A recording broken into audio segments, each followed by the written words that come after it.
What's going on, y'all? It's time to eat again. I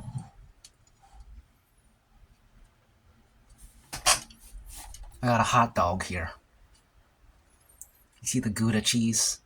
Right there is a whole bunch of corned beef. So you already seen me eat that. I ate it with rice earlier. I put the leftovers in a hot dog. Once again, we got the fried garlics. You see them up there? Golden brown and fried. We got fried onions in there. A lot of great things. And cheeses, of course. Jesus. You gotta have the cheeses.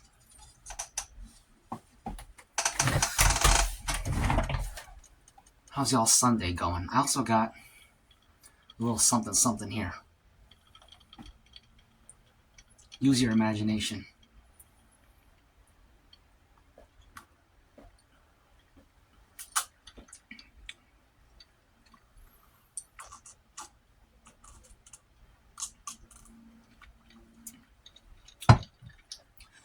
Is it a Coke? Is it a Pepsi? Excuse me. Is it a Sam's Cola? Is it an RC Cola? Is it a Dr. Pepper? Is it a Root Beer? What is it? Is it an iced black coffee? Maybe it's some kind of combination. Is it a black coffee mixed with a soda? Maybe it's a black coffee mixed with a Guinness. Maybe it's a Coke mixed with a Guinness. Who knows what it is? Tell me in the comments.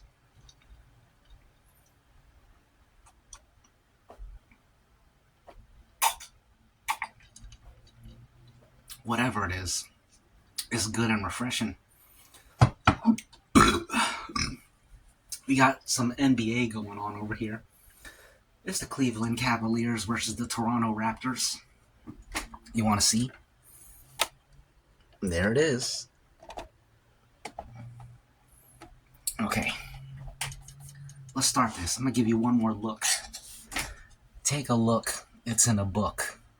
A reading rainbow. Butterfly in the sky. I can go twice as high. Okay.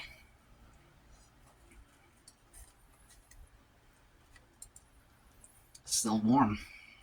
That's surprising.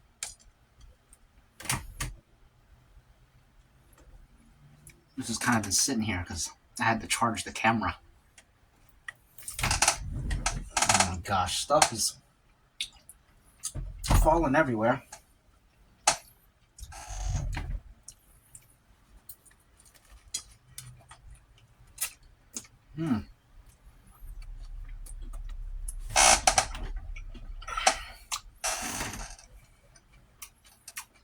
That's good. The hot dog's popping out the bottom. Absolutely hate that. Oh my gosh. Everything is falling. This is infuriating and annoying.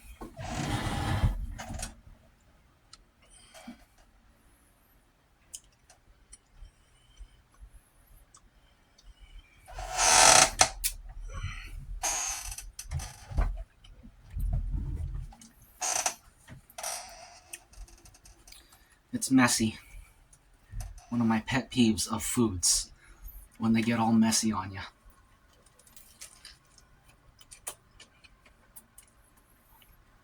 That's good.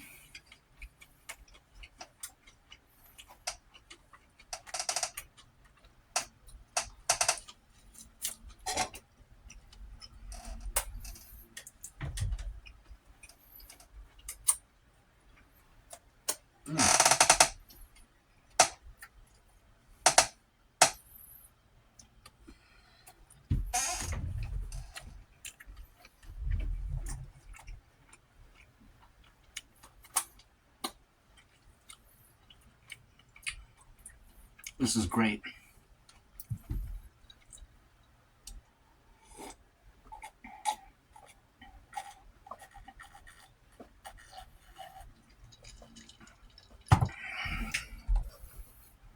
I should tell you the score when it pops back up.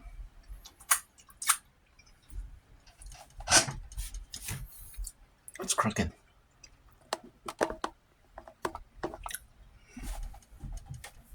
Better.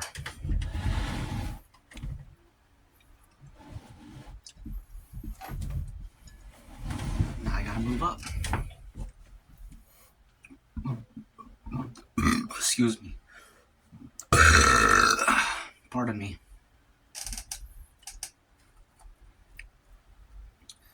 You know what I haven't had in a long time? A chili dog. This is kind of like a chili dog. It looks like one at least. It's a corned beef dog.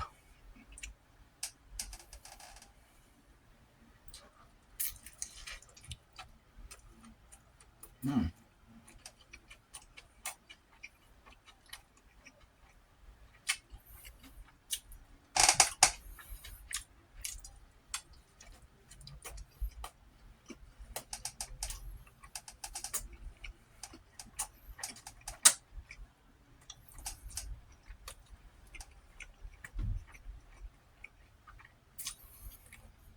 Mm.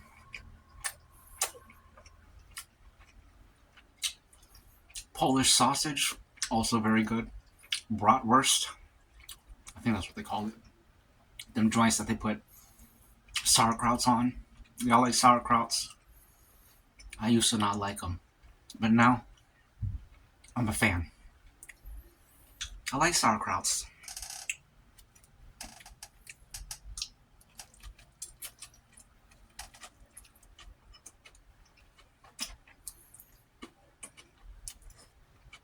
Mmm.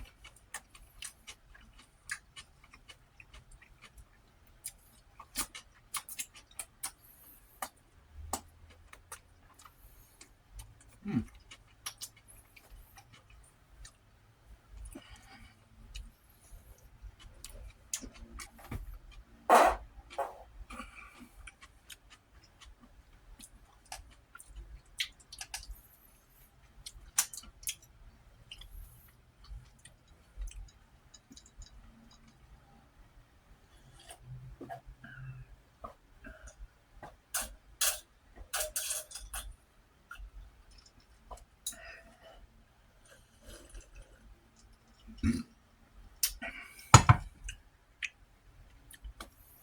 I'm gonna need another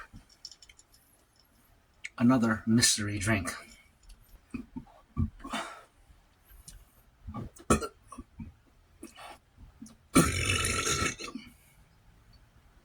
Pardon me. The score is 33-26. Cleveland got 33. Toronto 26. Happy to see that. Because Canada's pretty lame.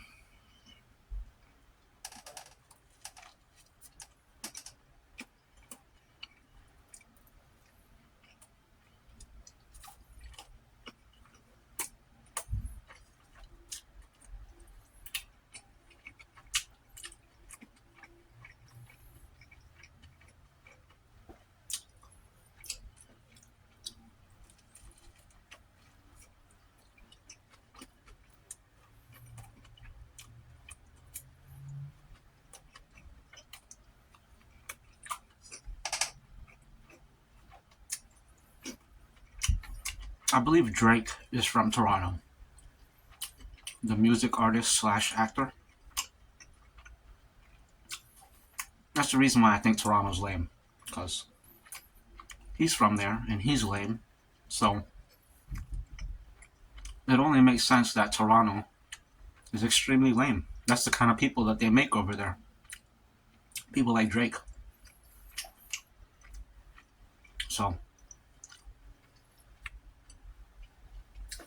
So that's why they're losing right now. By 7 points. That's what happens when you're from Toronto. You get wrecked.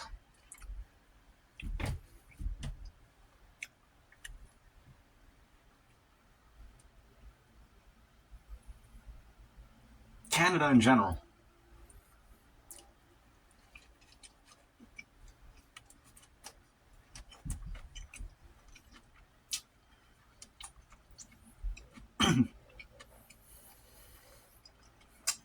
The rural places in Canada and the rural peoples, they're cool. I like them.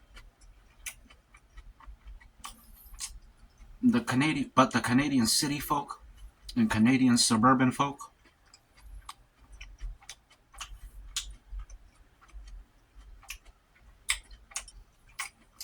it don't get any lamer than that.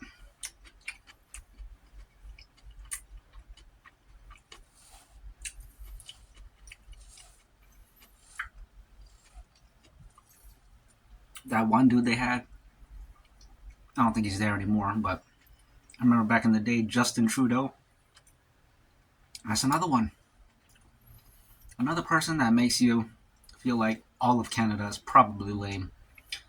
If he's the guy they got in charge and he's representative of the people, then them people is jokes because he's a joke. Anyways, it don't matter.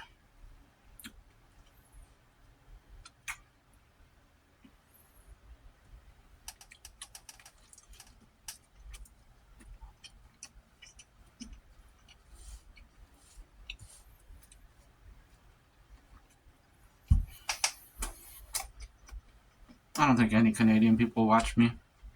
I've seen the analytics.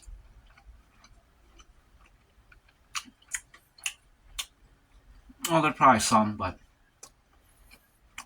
they're not a large enough demographic for YouTube for a YouTube studio to even single them out. They fall under other.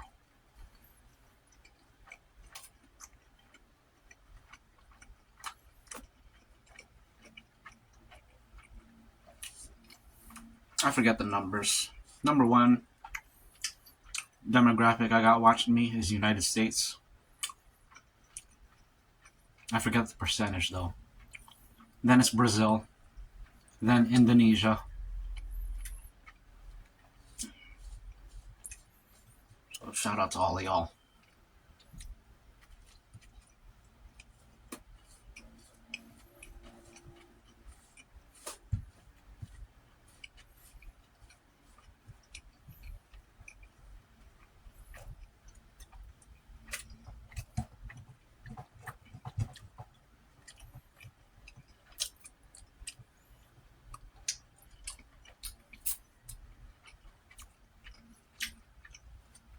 Okay, this is what we got left. Some bits and bobs right there. And this right here. Bread and cheese.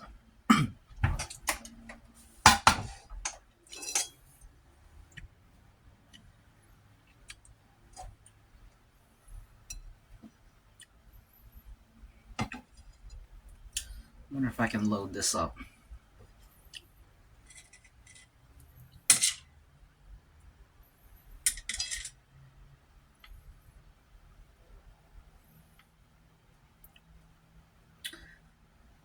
This isn't even a hot dog.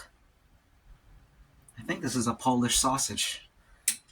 I'm 95% sure this is a Polish sausage. No wonder it's good. Excuse me. Polish sausage is actually superior to hot dog in my opinion. Hot dog is cheap compared to a Polish sausage. Big shout out to Poland.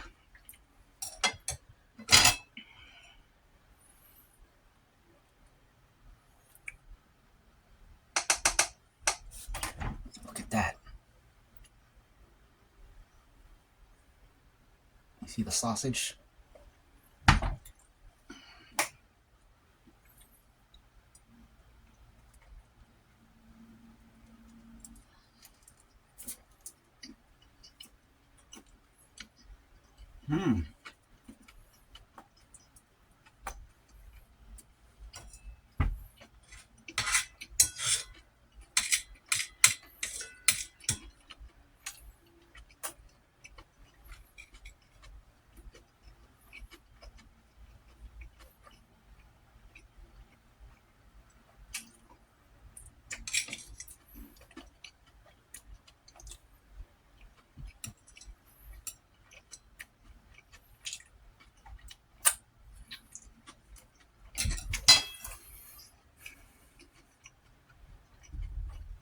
That's good. That cheese that I added and the fried garlics, that really tied everything together.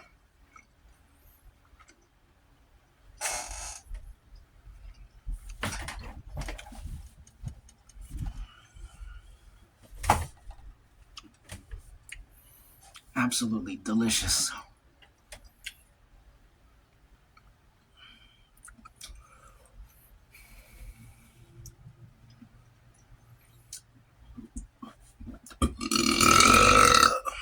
Excuse me.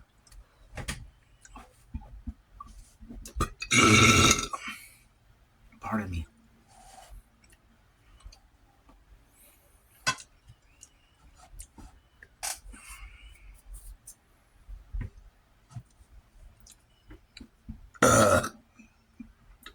Excuse me.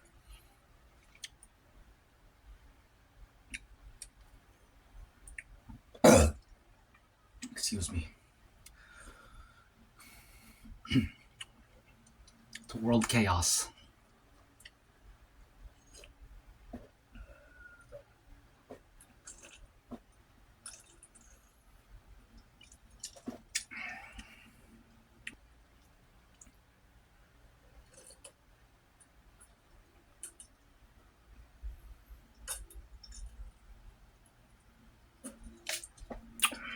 And that's that.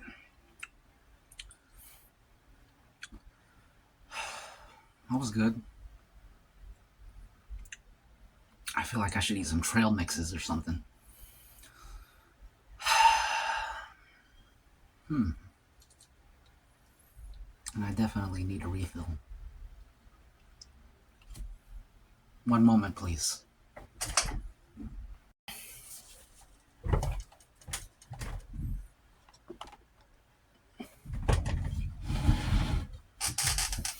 What's going on, y'all? We're back. We're off center again. I got myself a refill. Excuse me.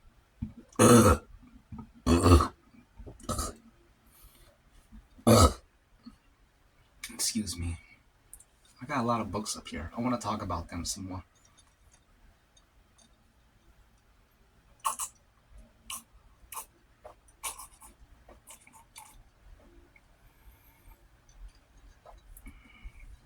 But there's so many, I don't even know which one to pull out.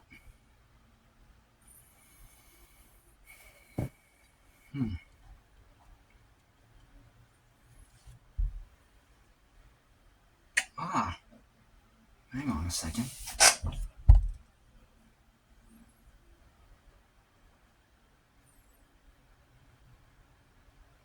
I do have Starship Troopers. Robert A. Heinlein, another titan of sci-fi. I got 1, 2, 3, 4, 5, 6, 7, 8. I got 8 books by Heinlein. I gotta read some of these. Anyways, let's look at Starship Troopers. A great film. But there's a character that died that I really didn't want to die, and it kind of ruined the whole movie. So yeah.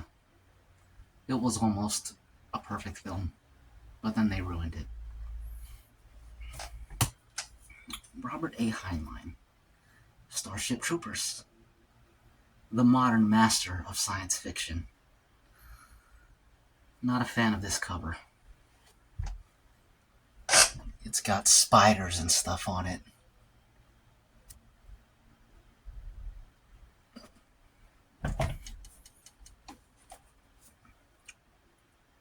Join the army and see the universe. In one of his most exciting, far-flung adventures, the best-selling sci-fi author follows a recruit of the future through the toughest boot camp in the universe and into battle with the Terran mobile infantry against mankind's most alarming enemy. Excuse me. Excuse me.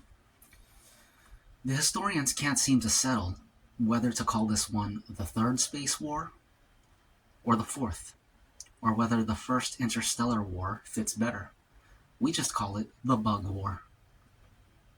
Everything up to then and still later were incidents, patrols, or police actions. However, you are just as dead if you buy the farm in an incident as you are if you buy it in a declared war. When was this written? I know that the one that I said was referencing this. That was in '87, I believe. What was that? The Battle for Terra 2 by Stephen Ames Barry. So this has to be before '87. Oh dang, this is old. He wrote this in 1959. Interesting.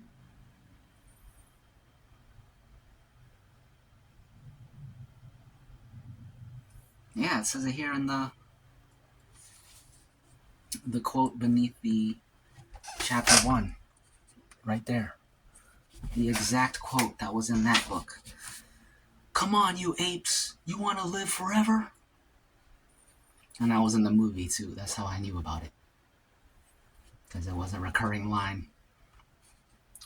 Anyways, an unknown platoon sergeant said that in 1918.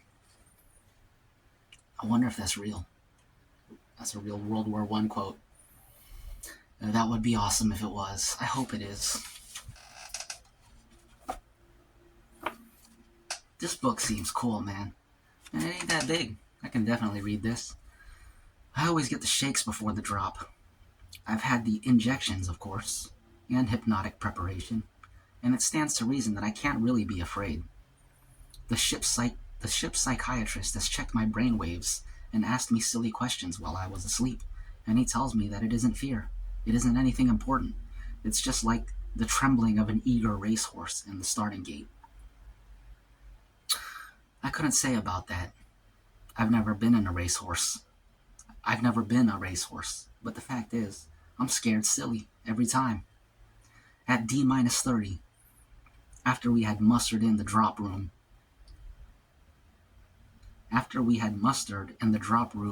of the Roger Young, our platoon leader inspected us. The Roger Young is the name of the ship, I guess. Our platoon leader inspected us. He wasn't our regular platoon leader, because Lieutenant Razchak, he was in the movie, because Lieutenant Razchak had bought it on our last drop. He was really the platoon sergeant, Career Ships Sergeant Jalal.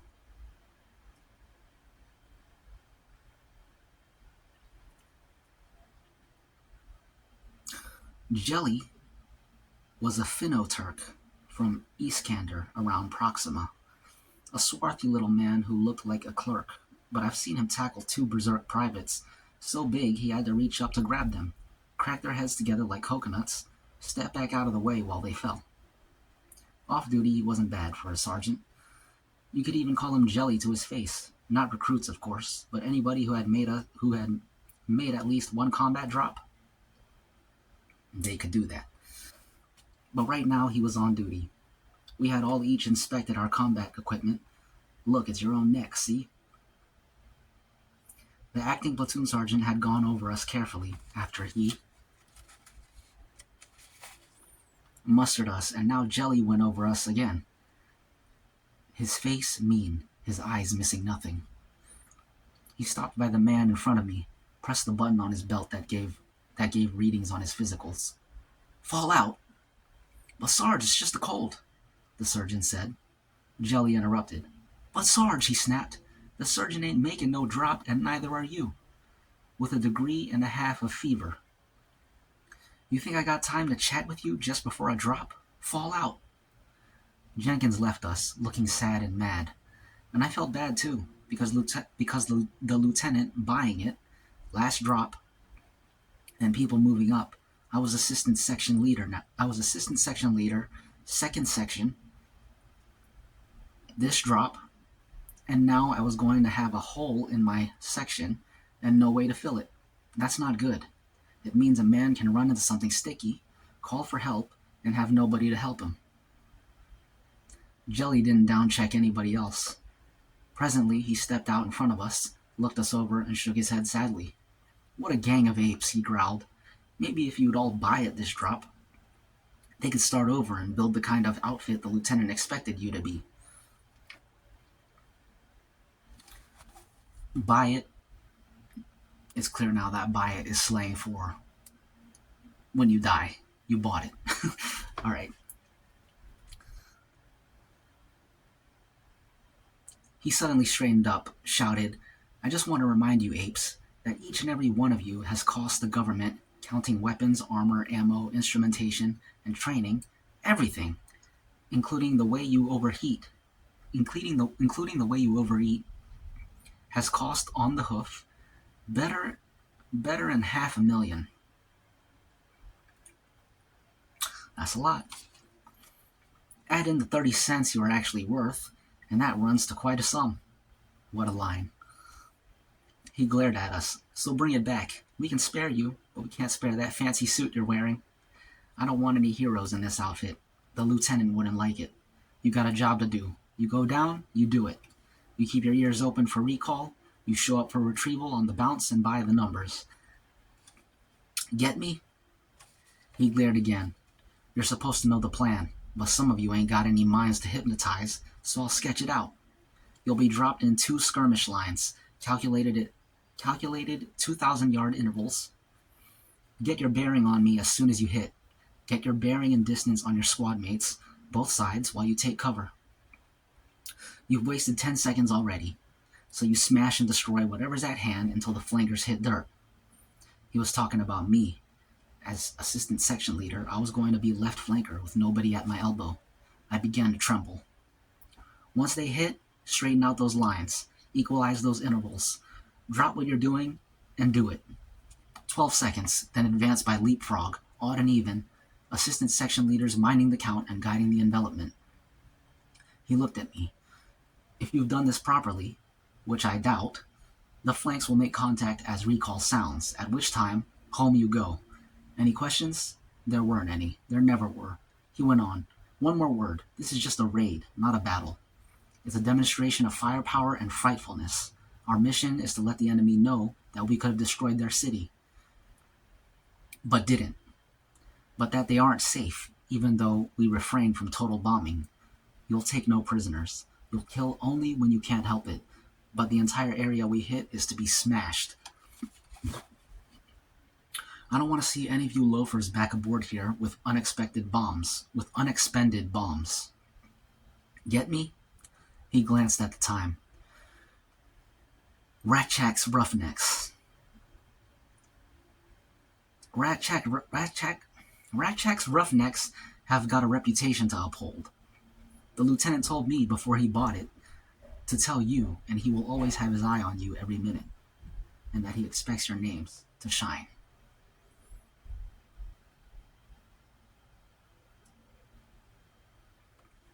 I feel like that's a good place to stop. I just want to keep reading. This seems like a good book. I'm already I'm getting flashbacks to the movie. I'm seeing what they changed in the movie. In the movie, Ratchak is alive the whole time, really. Actually, maybe the movie is based more on... I don't know if this is a standalone book or if this is part of a series. Ratchak is alive in the movie. In this book, it just started and Ratchak's already dead. Ratchak was a cool character in the movie, played by Michael Ironside. I believe that's his name. He also was in... I think he was the main villain in the first RoboCop movie, which is another great film, by the way. Let me take a look at this. Okay, yeah, this looks unrelated to Starship Troopers. Another Robert Heinlein novel. Look at this one. Interesting cover. It's called Glory Road.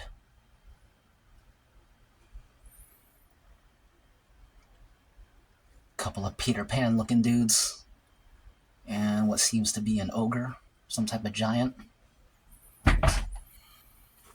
Glory Road. Got any dragons you want killed?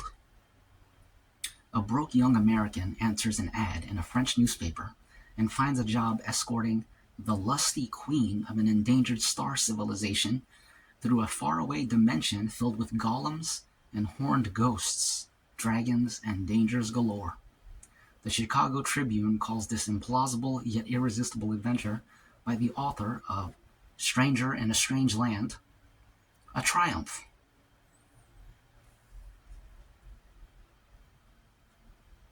Interesting. I didn't know he wrote books like this. Seems more fantasy than sci-fi. Well, the lusty queen of an endangered star civilization through a faraway dimension. That sounds pretty sci-fi-y. But then you got golems and ghosts and dragons, which is fantasy-like. But sci-fi and fantasy are kind of two sides of the same coin. So, it makes sense. What else we got here? What other Heinlein joints we got? Oh. There's more.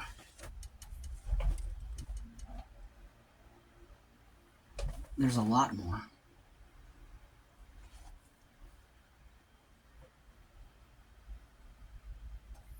One, 2, 3, 4, 5, 6, 7, 8, 9, 10, 11, 12, 13, 14, 15, 16, 17, 18, 19, 20, 21, 22, 23. I got 23 Heinlein books. Awesome. I wonder if Starship Troopers had like a previous... Is this a continuation from another book?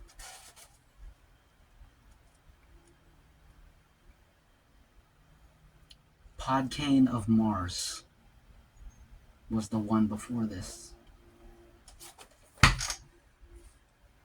Do I have Podkayne of Mars? I'll tell you what I got.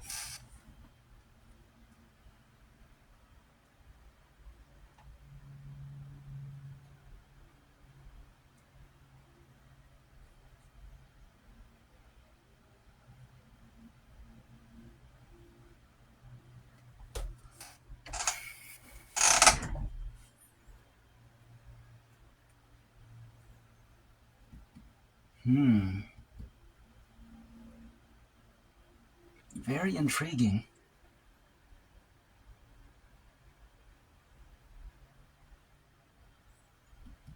I can't remember all these titles to tell you. We got the Starship Beast. We got the Citizen of the Galaxy. We got Farmer in the Sky. We got Starman Jones. That one sounds cool, man. Starman Jones. That's a cool name right there. Starman Jones. Do we have a Starman Jones? Oh, there he is. Starman Jones. Come on up. We got The Puppet Masters. The Day After Tomorrow. I didn't know he wrote that, but I'm not surprised. I've seen that movie. I'm sure the book is way better. I'm sitting on gold here.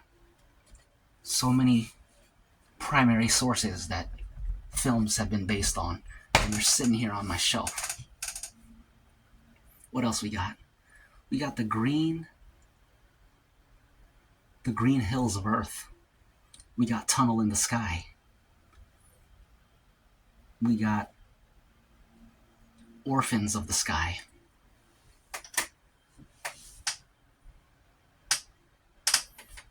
Time Enough for Love. That don't sound very sci-fi-y. The Past Through Tomorrow. We got I Will Fear No Evil.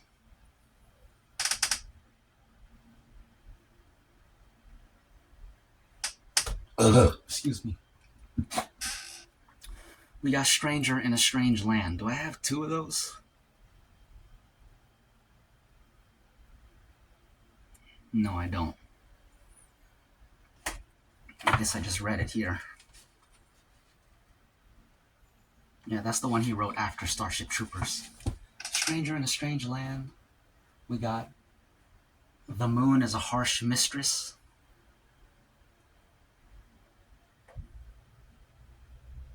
The Rolling Stones. Red Planet. Friday. That's a boring name.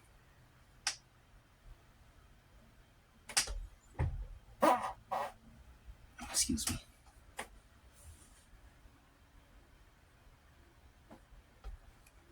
Rocket Ship Galileo. That one sounds kind of cool.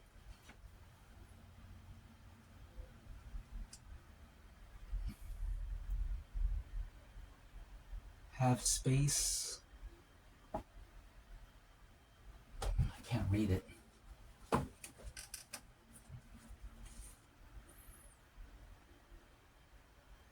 Have Spacesuit Will Travel. We got Time for the Stars.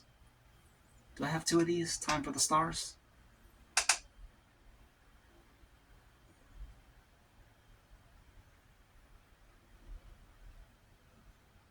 Interesting covers.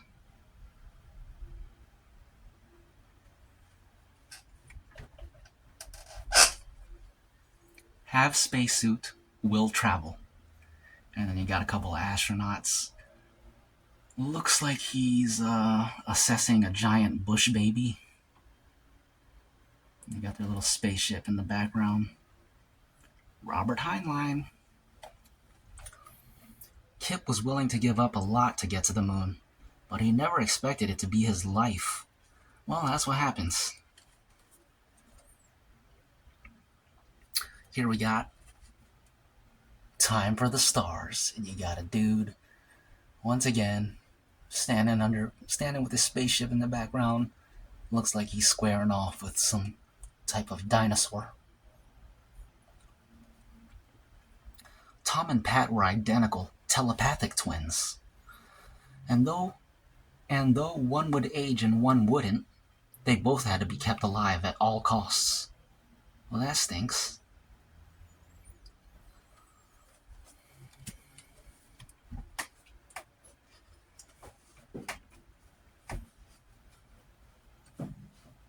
Cool. I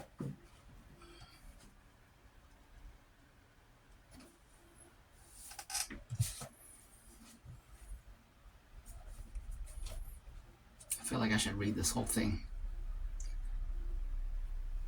Well, right now, we got basketball.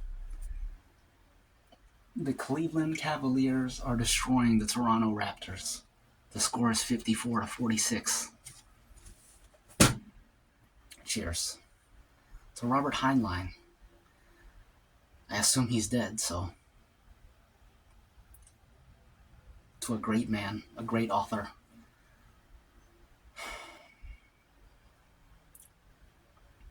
Rest in peace.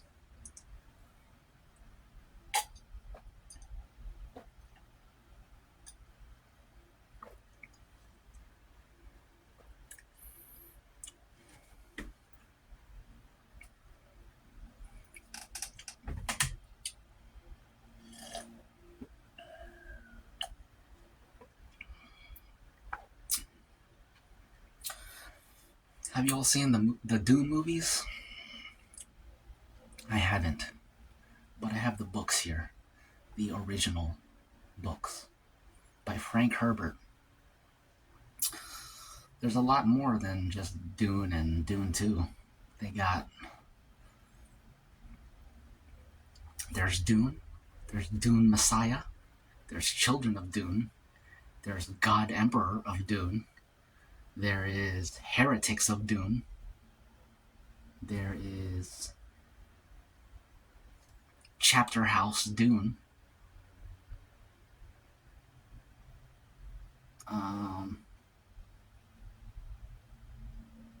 those might be all his Dune books, but then he has other books. The God Makers, the Heaven Makers, the Santa Roga Barrier,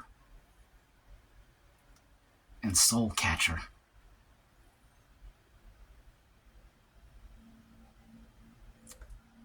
They all sound incredible. There's too much to read.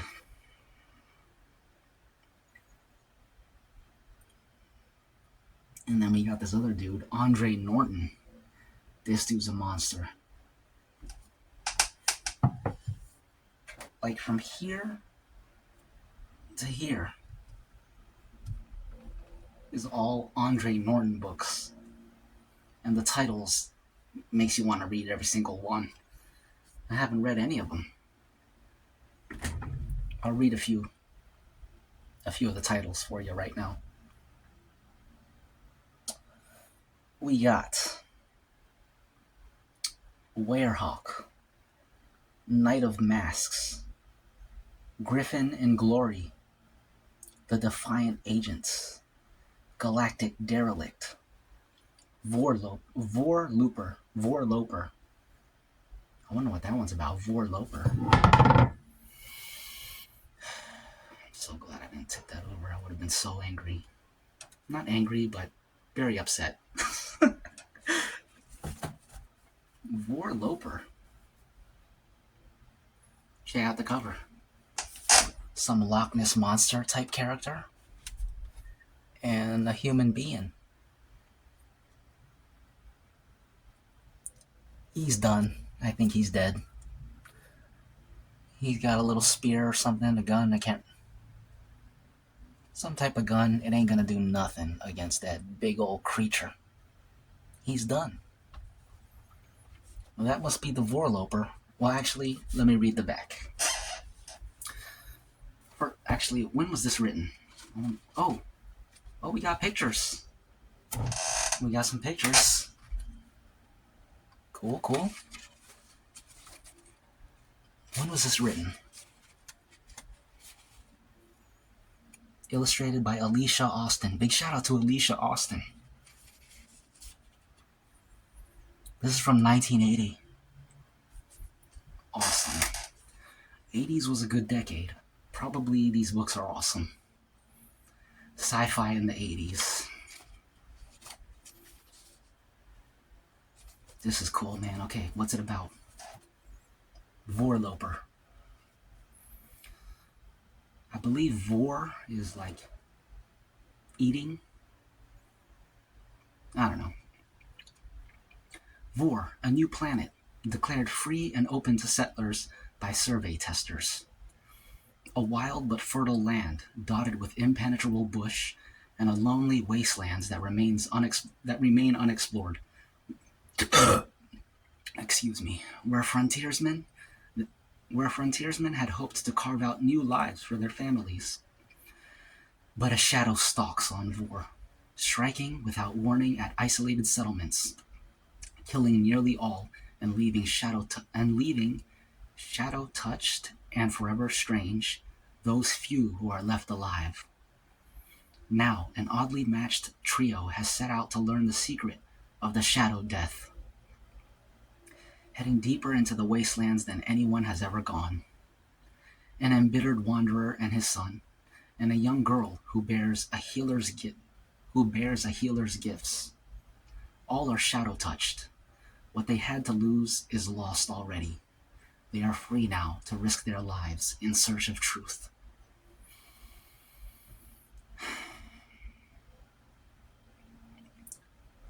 I am not intrigued to read that. A dad and son and a young girl. A dad and son and a girl who's a healer.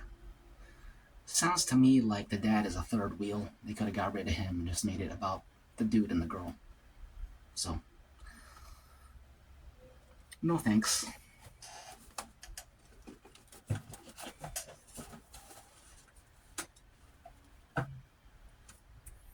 Or maybe the son is the third wheel in the story. I could see that being the case. That's probably more accurate. The son is going to be slowing things down, being annoying. It should just be the wanderer and the girl. Forget the wanderer and his son. Just the wanderer and the girl. What else we got?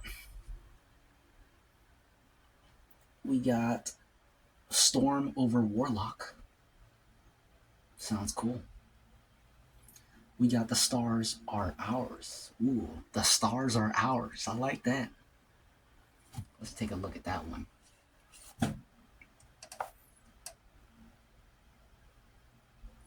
Excellent. A rip snorting adventure tale. That's what the New York Times says. Interesting.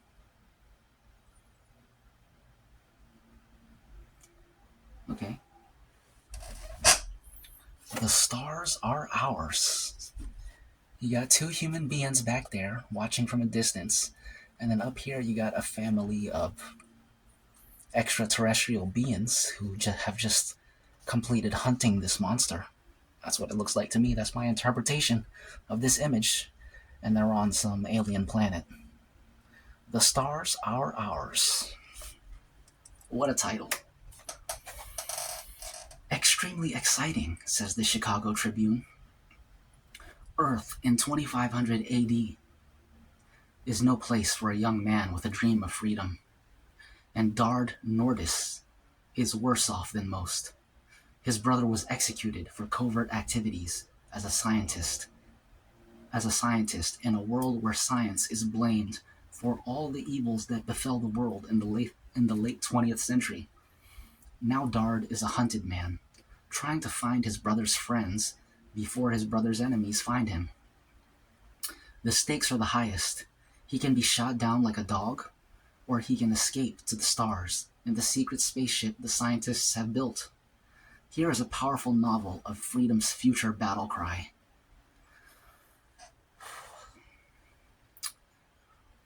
That was a goosebumps-inducing paragraph. I didn't get goosebumps, but I felt myself feel something.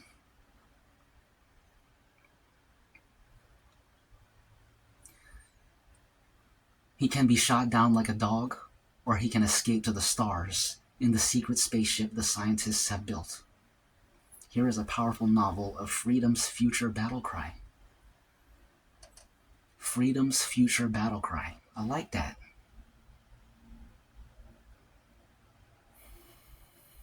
Wow. I gotta read some of these. Before the next mukbang, I'm gonna read something. I have to. I got too much gold sitting on this shelf to just squander it.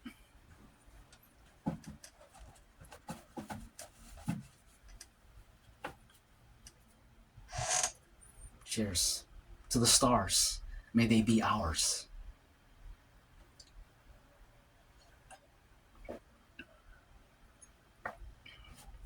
What else we got?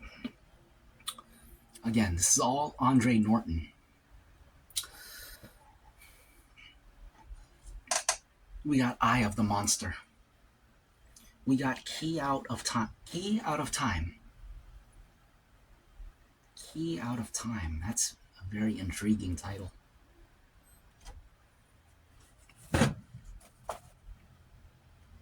Whoa. Check this out. The artwork, man. Do they look like they're out of time? That's what it looks like to me. What's it about? Time agents Ross Murdoch and Gordon Ash, aided by a Polynesian girl and her team of telepathic dolphins, probe the mystery of the sea planet men have named Hawaii. Dang, this is awesome. That's awesome already. A Polynesian girl with a team of telepathic dolphins, probing the mysteries of a sea planet. That's incredible. A sea planet that men have named Hawaii. Its cities and civilizations have vanished, but our agents are snatched back through a time gate and marooned in the midst of the struggle for power that must have destroyed the planet. The richness was the excuse me.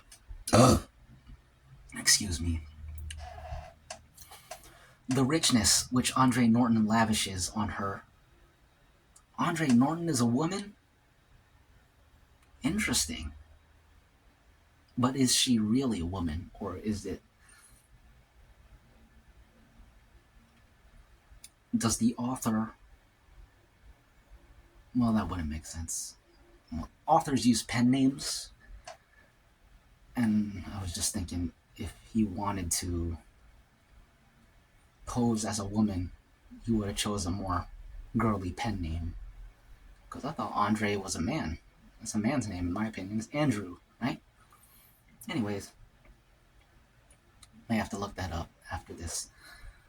The richness which Andre Norton lavishes on her portraits of the wonder worlds, the wonder worlds of the universe, the subtle warmth of the empathic relations she portrays between men and mutated animals, and above all the mysteries she suggests and half reveals. These, in the words of another book, are stories. Oh, my brothers, what the heck? That was written so weird.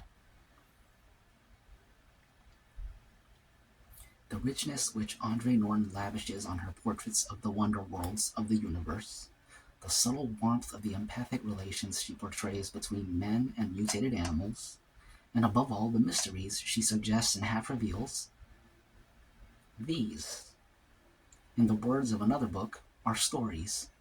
Oh, my brothers. Well, that was very annoying to read. But this book seems great. It reminds me of this one game on the Sega Genesis where you play a dolphin. I never played it, but you're like a dolphin on an alien that gets a dolphin. You're a dolphin on Earth that gets transported to an alien water planet, and you're trying to rescue your dolphin friends or something. Reminds me of this. It was probably inspired by this. Anyways, I want to keep going, but I feel like the video is getting too long.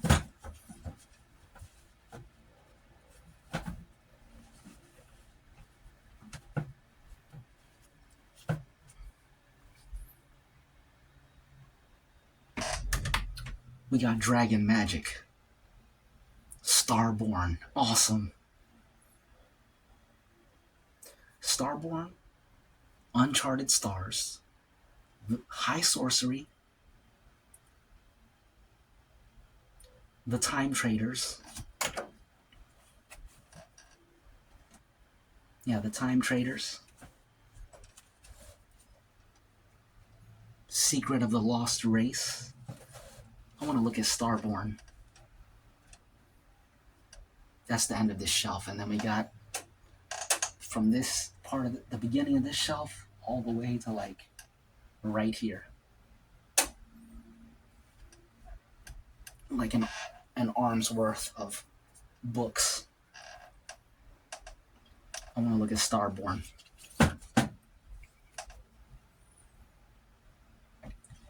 This kind of looks like Frank Frazetta artwork. Starborn.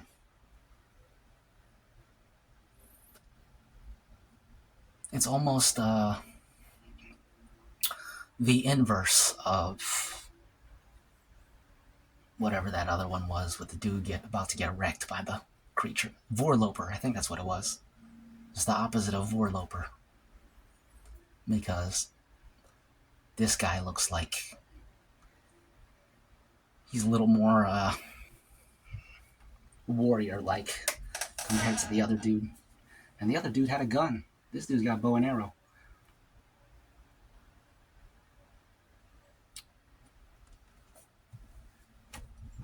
Excuse me. Excuse me. The Terran spaceship burst into alien skies. Excuse me. The skies of a distant planet, already inhabited by Terra's descendants. Gray-furred mermen dwelt peaceably with the children of men. But the marooned spacemen didn't understand. To them, truth was deception, and danger was a friend. How could they face the terrible ancient force that would destroy them all? The New York Herald Tribune says, Starborn has a fresh and moving theme, and Andre Norton develops it with skill and plenty of rousing excitement. Nobody today is telling better stories of straightforward interstellar adventure.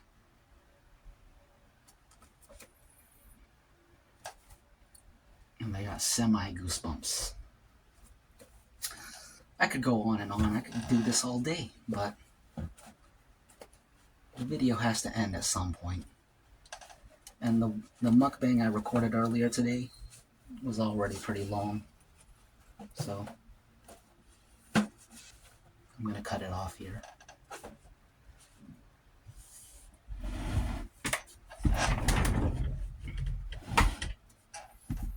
Final toast.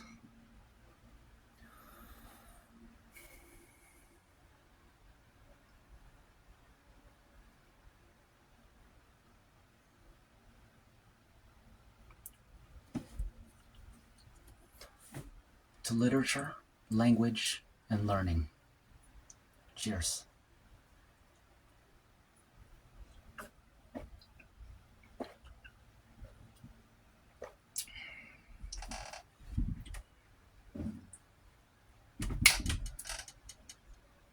See ya.